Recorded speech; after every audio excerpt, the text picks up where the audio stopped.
Just giving you an update what I've been up to the last little bit. I should have been putting up this video, but it's not too late, so we're getting after it. Now I just want to remind you guys that this channel is all about small living spaces, but comfortable living spaces. Of course, anybody can live in a little box, but this is all about making tiny little spaces comfortable. So I have a boat that I've built out, made really good use of that space, and this is my first van build. So I've picked up this 1991 Ford E150, and it's in great shape. So grabbed this van, and it was a decent condition on the inside, but just pretty bare. So I've torn out the insides and just wanted to update you guys on what I've been up to and what I've done to the van, the design of the van, the plan for it, and the rest of the work remaining. Okay, so far in the van, I went through all the fluids, swapped the oil, transmission fluid's good, swapped the radiator fluid. It was just pure water actually, so I added a bit of antifreeze. That'll help it cool and run keep from overheating. So the van's running good. There's a couple of little spots to spruce up on the outside, give it a wash. Picked up this awesome roof rack for it, and but I better slow down and give you guys a heads up what the plan is for this van. Now this van is just a cargo van, low top, pretty ordinary. It has a whole bunch of windows, so I like that because I don't have to cut out a side and add some windows in. I'm actually gonna block some of them up. But the goal with this van is to make it a live-in van, and it will be completely stealthy. For a lot of people, you head out and you need to find a parking place. Well, instead of paying for a pass at all these campgrounds and having to drive very far, sometimes you find a quiet neighborhood place or by a park, and you can just camp out, and no one's the wiser that you just crashed the night in the back of your van. So you know what, if it's legal in your county, then you go for it. So it'll be stealthy. So to make it stealthy, so far I've picked up a ladder rack for the top.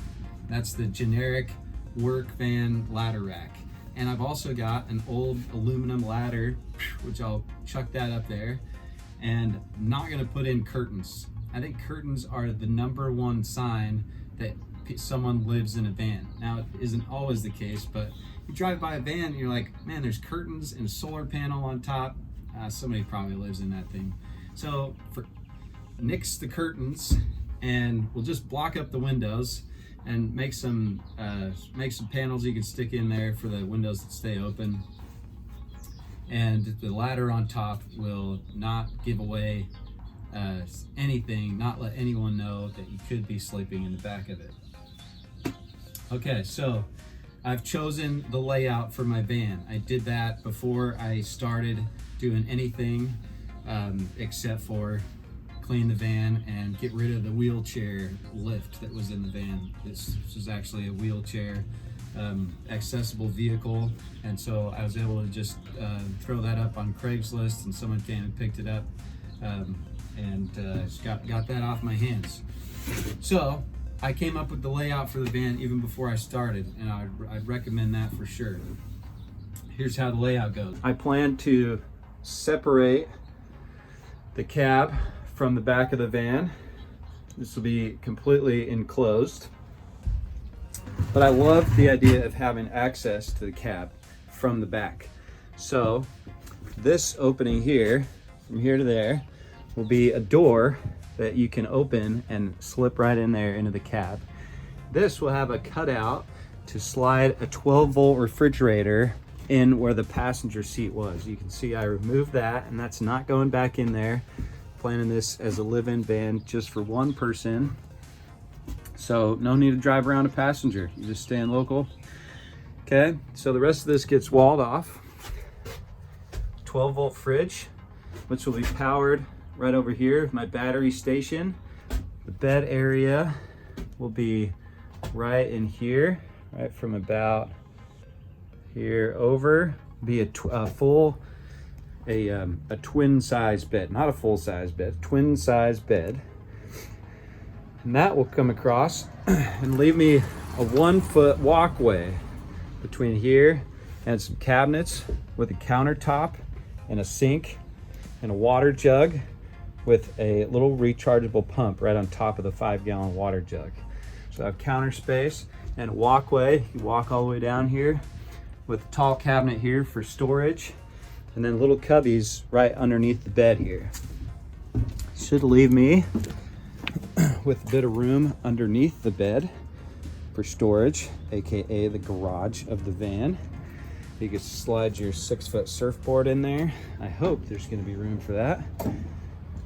And this window is going to get covered up with paneling. This one's going to get covered up with paneling. We'll have a short cabinet right here at the end of the bed. Comes up yay tall, so you can get some fresh air right here. These windows are great. They just pop out. What a nice feature of this van. And then this cabinet will go all the way up to the ceiling, just with access to open this window. A little seat right here, so you can just come and sit down, check things out, work on your little counter space here. And the countertop where the sink is will just come out about a foot past the opening of the door. So give you a little view from right here. Just not a bad space. Should be plenty of room, plenty to live in. So we'll take this out, camp in it. Just check out all the features that I've come up with, and let you guys know how it turns out. So I'm excited for you guys to follow along the build. And if you were living in a van all by yourself and staying local, not traveling very far, would you want room for one more person to spend the night in the van with you? Probably just in the same bed. Would you want that bed to expand to a full-size bed? Also, would you want a passenger seat in your van? I mean, I'm thinking that living in a van like this as your mobile home, you could just park it and take off in your friend's van, or maybe you have a bicycle on the back and you can cruise around town on that, not have to put a ton of miles on your stealth van.